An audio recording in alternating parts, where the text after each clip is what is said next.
사도행전 9장 10절 말씀부터 14절 말씀까지입니다. 그때 다메섹에 아나니아라 하는 제자가 있더니 주께서 환상 중에 불러 이르시되 아나니아야 하시거늘 대답하되 주여 내가 여기 있나이다 하니 주께서 이르시되 일어나 집 가라 하는 거리로 가서 유다의 집에서 다섯 사람 사울이라 하는 사람을 찾으라. 그가 기도하는 중이니라. 그가 아나니아라 하는 사람이 들어와서 자기에게 안수하여 다시 보게 하는 것을 보았느니라 하시거늘 아나니아가 대답하되 주여 이 사람에 대하여 내가 여러 사람에게 듣사온즉 그가 예루살렘에서 주의 성도에게 적지 않은 해를 끼쳤다 하더니 여기서도 주의 이름을 부르는 모든 사람을 결박할 권한을 대제사장들에게서 받았나이다 하거늘. 아멘. 우리 시온 찬양대 찬양을 들으면 마음이 참 편해요. 은혜로워요. 여러분들 한 분 한 분들 찬양 부르는 모습 보니까 참 은혜로웠습니다. 그렇다고 뭐 잘 불렀다라는 얘기는 아니에요. 오해하지 마시고 참 은혜롭다. 우리 그리스도인들은 은혜로 살아가요. 여러분들의 삶 또한 은혜로 채워지는 삶 되기를 주의 이름으로 축복합니다. 설교하기 싫어요. 3부 찬양대 더 듣고 싶어요. 아멘도 안 하네. 감사합니다. 무디하면 기도의 아버지로 소문이 나 있기도 하고 기도의 열매를 가장 많이 받은 목사로 또 유명하기도 하지요. 초등학교 5학년 때 아버지가 사고로 돌아가셨어요. 그래서 빚쟁이들이 몰려와서 집안의 모든 가구들을 다 집어갔습니다. 극심한 가난에 시달려야 했지요. 그래서 그 어린 나이에 농장에 가서 일을 해야 했습니다. 살기 위해서. 그리고 17살 때 외삼촌이 시카고에서 구둣방을 경영했는데 그곳에서 점원으로 일을 해야 했죠. 그의 최고 학력은 초등학교 5학년입니다. 이런 무디가 유명한 부흥사가 됩니다. 그가 부흥회를 하러 가면요, 가는 곳곳마다 인산인해였습니다. 사람들로 꽉 차 있었습니다. 옛날에 여러분들 혹시 부흥회 기억하십니까? 다른 교회에서 하면 쫓아다녔어요. 그때도 그랬던 것 같습니다. 자리가 없을 정도였기 때문에 아이들은 들여보내지 않았습니다. 무디가 교회에 도착해서 설교 강단에 올라가려고 교회 앞에 왔는데 한 소년이요 울고 있었습니다. 왜 울고 있느냐 물었죠. 나는 무디 선생님을 굉장히 좋아합니다.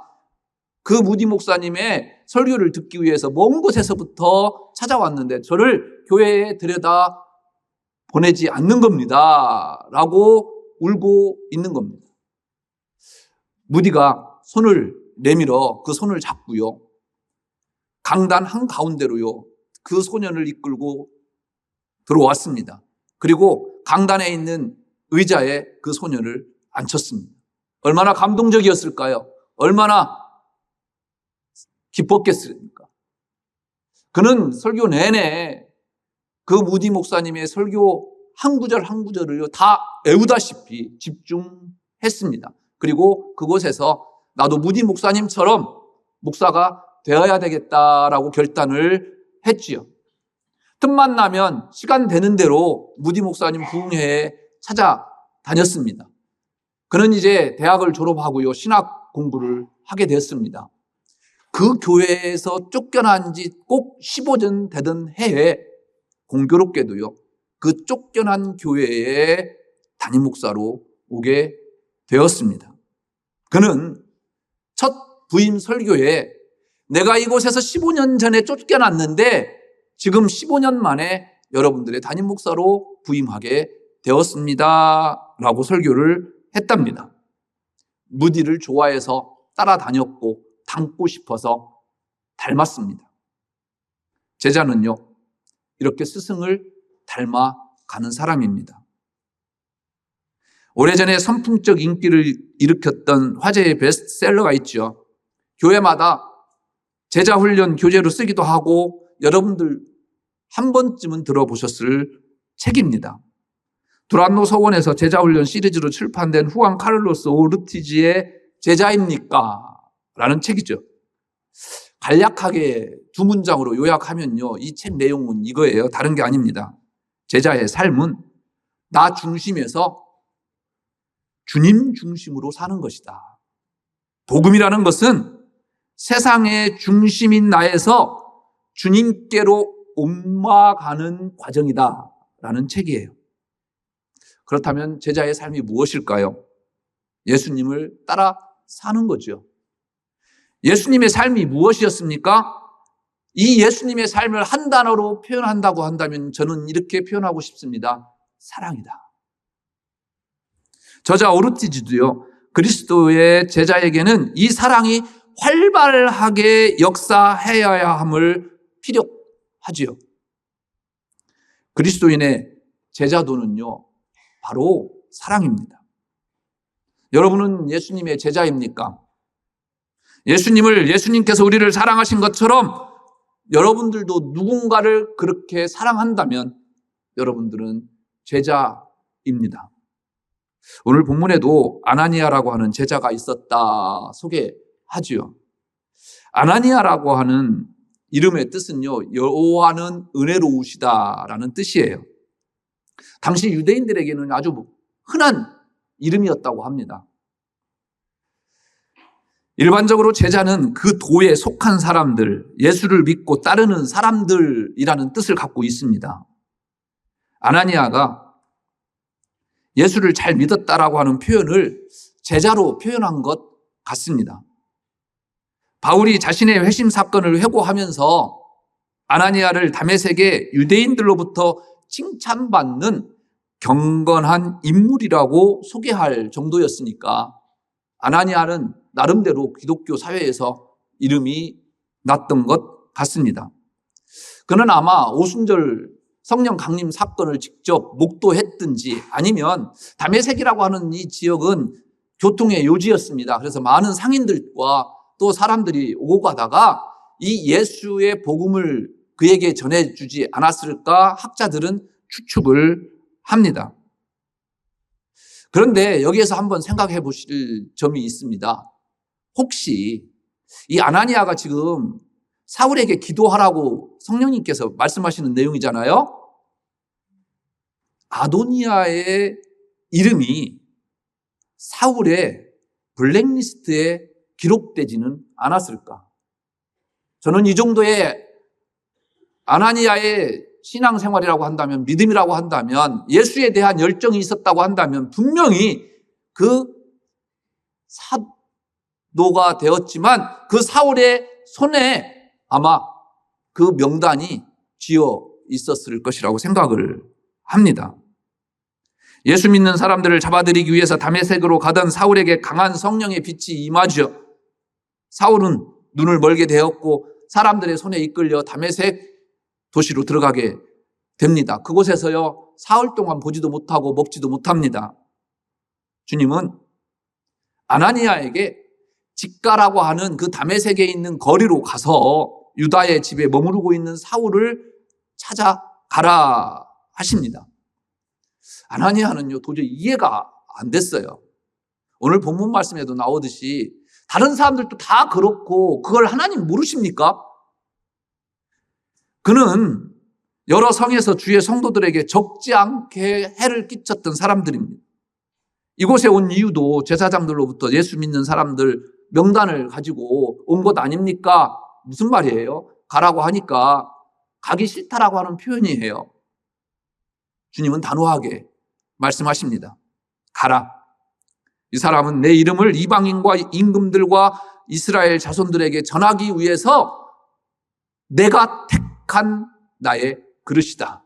여러분들이 잘 알고 있는 그 말씀의 주인공이 바로 이 아나니아예요. 택한 나의 그릇이다라고 하는 그 말씀의 주인공이죠.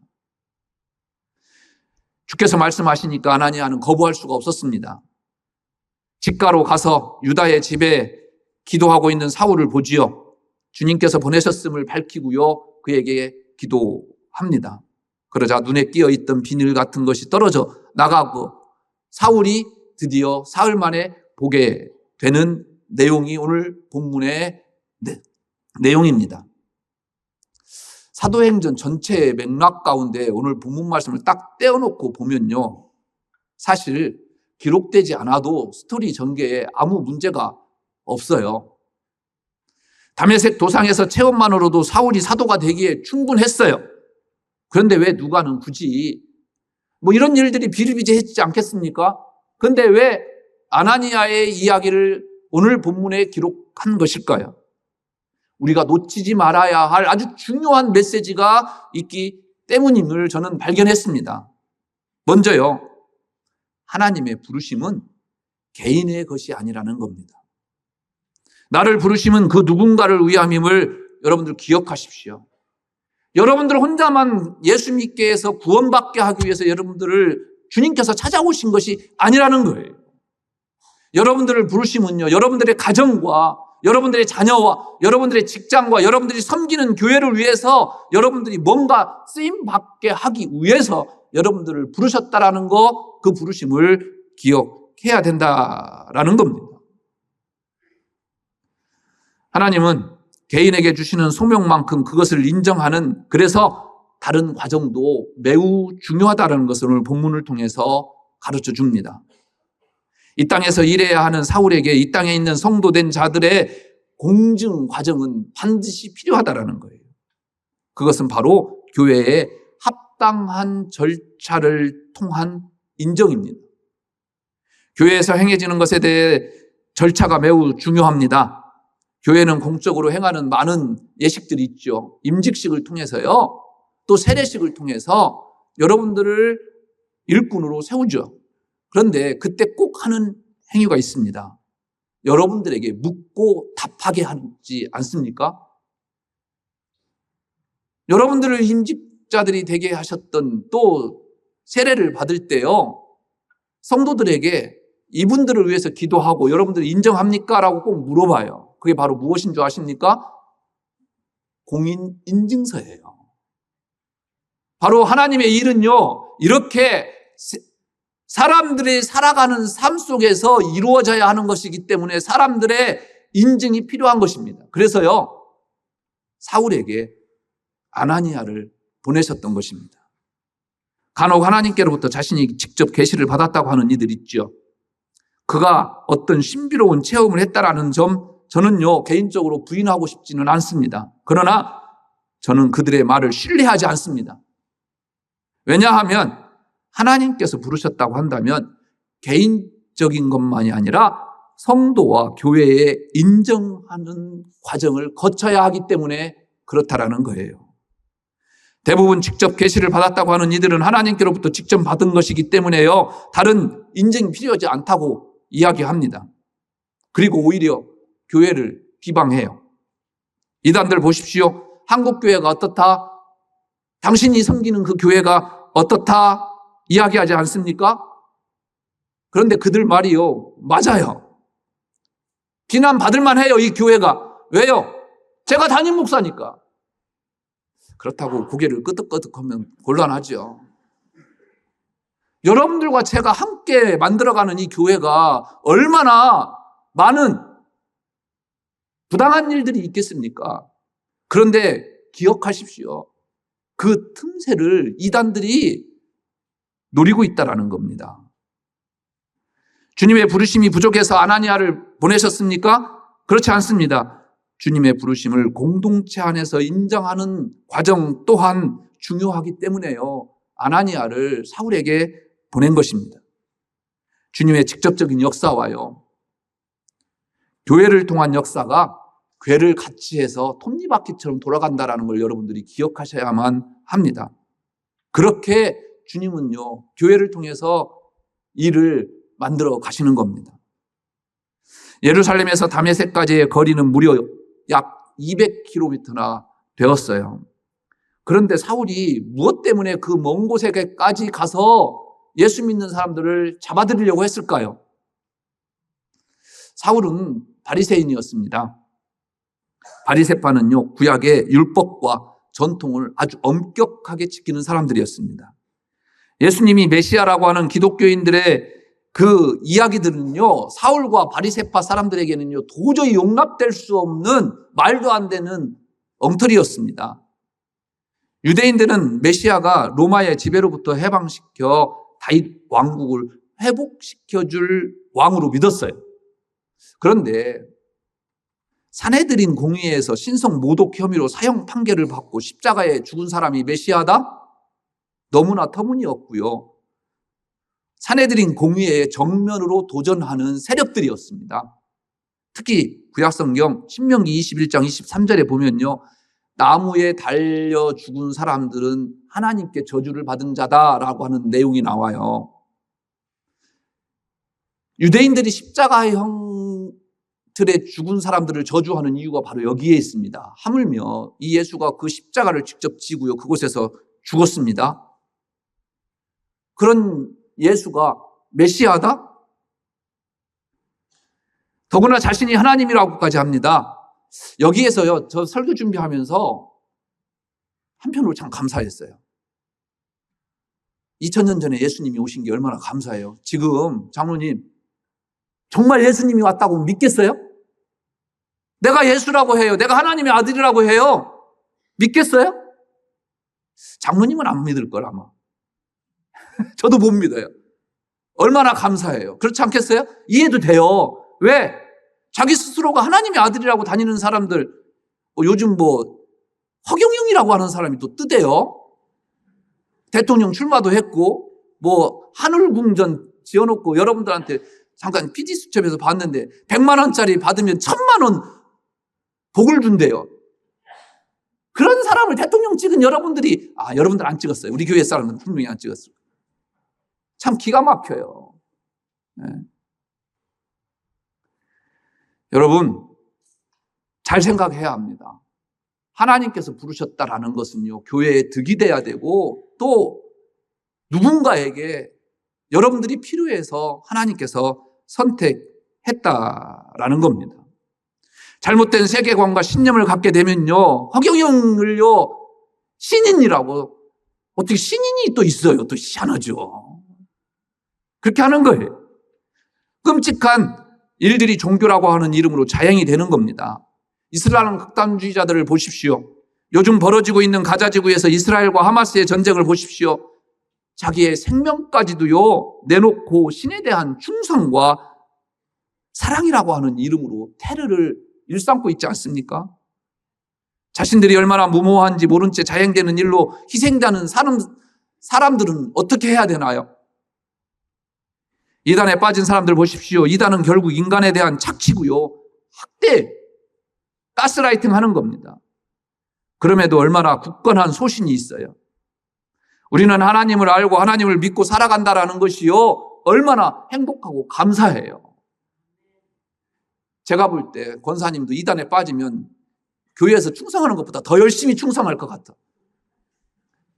그런데 우리가 하나님 알고 이 꿈꾸는 교회에서 봉사하고 섬길 수 있다는 것이 얼마나 축복이냐라는 거예요. 2부 예배 때는 아멘 소리도 커서 불이 나갈 정도였는데 여러분들은 아멘도 안 하시네. 오늘 아나니아의 이야기를 통해서요, 우리가 또 기억해야 할 일이 또 있습니다. 순종입니다. 하나님의 일은 하나님께서 택하신 일꾼들의 순종을 통해서 이루어 가신다라는 겁니다. 오늘 아나니아의 순종으로도 사도 바울을 탄생하게 했던 겁니다. 그런데 아나니아의 순종이 여러분들 이해가 가십니까? 사울은 누구보다도 앞장서서 예수 믿는 사람들을 핍박하는 사람들이었어요. 그에게 기도해 주라니요.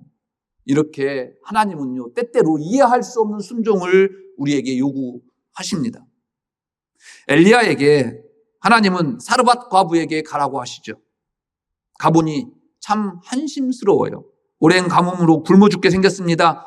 밀가루 한 움큼 있어서요, 그걸로 빵 만들어서 먹고 아들과 함께 자살하려고 작정하고 있어요. 이왕이면 부자에게 보내시지 왜 하나님은 지지리도 가난한 사람에게 보내셨을까? 감으로 마실 물도 없는데 엘리야는 여인에게 물을 달라고 합니다. 그리고는 다시 떡 한 조각 만들어 달라고 하죠. 여인은 어떤 생각이 들었을까요? 수년 동안 감으로서 물 마실 물도 없어요. 그 물로 빵을 만들어 오라네요. 그 빵이 어떤 빵이에요? 마지막 먹고 죽을 빵이에요. 이게 선지자예요? 어떻게 선지자가 이래? 그렇게 생각하지 않았을까요? 이러한 유사한 상황도요, 저와 여러분들에게 있습니다. 시간이 없는데 자꾸 그 누군가가 전도하랍니다. 성경 읽으라고 합니다. 쓸 돈도 없는데 헌금하라고 합니다. 이것뿐입니까? 기도하다 보면, 찬송하다 보면, 말씀 듣다 보면 감동을 주셔서 더 할 일들이 많아지게 되지요. 시간 많고 돈 많고 능력 있는 사람들에게 그러시지 왜 나에게 그러실까? 여기에 저와 여러분들의 고민이 있죠. 그런데 여인은요, 마지막 밀가루로 빵을 만들어 엘리야에게 가져옵니다. 순종했습니다. 이제 어린아이와 자기가 굶어 죽을 일만 남았죠. 그래서 죽었죠? 아니요. 함께 읽어볼까요? 어떻게 됐는지 열왕기상 17장 14절로 16절 말씀입니다. 함께 읽겠습니다. 방송실 함께 읽겠습니다.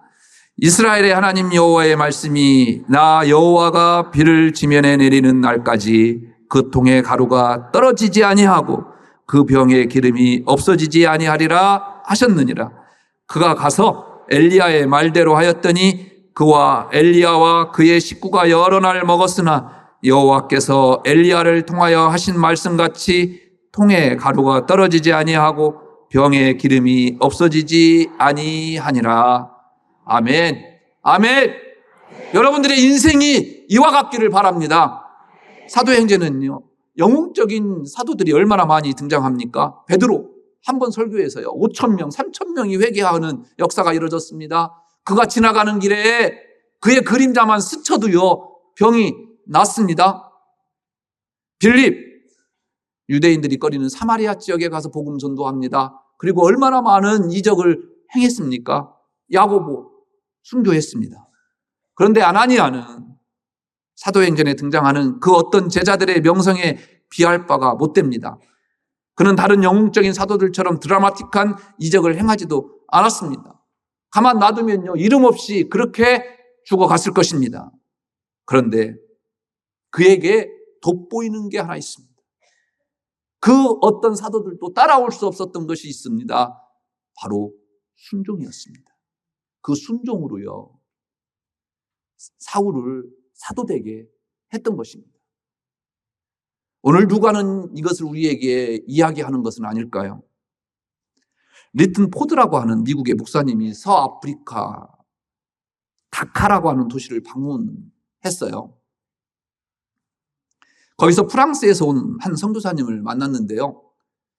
선교사님은 10년 전부터 이곳에 와서 안식년도 갖지 않고 열심히 복음을 전도해서 선교사로서의 직분을 잘 감당하는 충성된 일꾼이었습니다. 이런저런 이야기를 나누다가 리튼 목사님 일행 중에 한 사람이요 그 선교사님에게 이렇게 질문을 했다고 합니다. 10년 동안 몇 명을 전도했습니까? 회심했습니까? 목사님은 2명이라고 대답을 했고요. 이 말을 들은 일행 가운데 또 누군가가 무심코 이 선교사님에게 대못 박히는 질문을 또 이렇게 합니다. 10년 동안 2명이요? 그러면 도대체 선교사님이 왜 여기에 계시는 겁니까? 선교사님은 이 무례한 질문에도 화를 내지 않고 이렇게 답합니다. 제가 이곳에 있는 이유요? 그건 예수님이 나를 이곳에 두셨기 때문입니다. 저는 그 이유 하나 때문에 이곳에 있습니다. 리튼 목사님은요, 훗날 자신의 책에서 이 일화를 소개하면서 진정한 순종이란 열매가 없어도 낙심하지 않고 하나님의 뜻에 따르는 것이다 정의해 보았습니다. 오늘 말씀을 준비하면서요, 저도 많이 회개를 했습니다.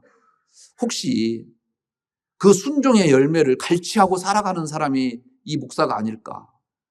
하나님께서 순종하라고 해서 이 자리에 서 있는데 사실 그 순종의 열매를 누구보다도 갈망하는 사람이 내가 아닐까?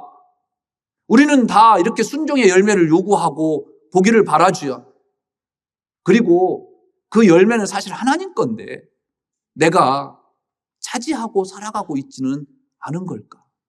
여러분, 순종의 열매는 없습니다.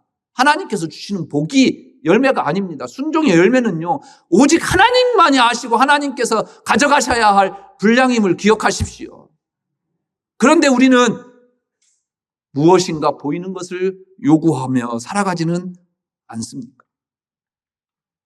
사람들은 순종해도 크고 작은 것을 생각하지요. 그런데 하나님 보시기에 작은 일은 없습니다. 순종해야 할 일과 그렇지 않은 일만 있을 뿐입니다. 하나님 보시기에 작은 교회도 없습니다. 해야 할 일을 하는 교회와 그렇지 않은 교회가 있을 뿐입니다. 우리 시대 많은 이들, 많은 교회가요, 화려하고 극적인 일들에 앞장서서 경쟁적으로 하려고 합니다. 그러나 저는 우리 꿈꾸는 교회가요, 세상에 이름을 내는 교회가 아니었으면 좋겠습니다. 있는 듯 없는 듯 하는 교회가 되었으면 좋겠습니다. 여러분들도 있는 듯 없는 듯 해서, 그러나 여러분들의 그 순종으로 하나님께서 더 기뻐하시고 놀라운 성령의 열매를 만들어가는 그 인생이 되기를 기대해 봅니다. 기도하겠습니다.